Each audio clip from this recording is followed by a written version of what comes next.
ওখানে বয়ানে গেছি, ওখানেও আমার প্রিয় মানুষ, আবার যাত্রাবাড়ির হজরত সেখানে ছিলেন। হজরত আইসেই বলে আমার বয়ান এসা বইলে, হুজুর বলে আমি আগে করবো, তুমি বল।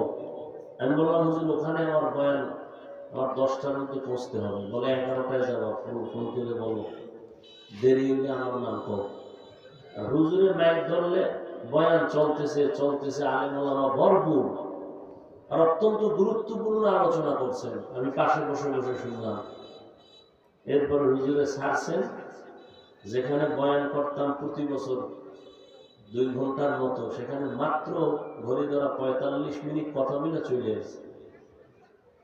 তো যাই হোক, আপনারা কষ্ট করে বসছেন, এটাও এই প্যান্ডেল, এই মাদ্রাসা নিজের আপন পরিবারের মতোই এক সম্পর্ক।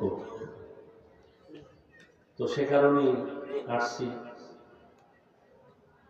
পাশাপাশি আপনাদের সামনে আপনাদের ধৈর্যের উপরে কিছু কথা বলবো। কারণ বক্তার এলেম আমল দিয়া বয়ান হয় না, বক্তার বয়ান আল্লাহ দেন শ্রোতাদের অন্তরের মহব্বত আর আকর্ষণের উপর।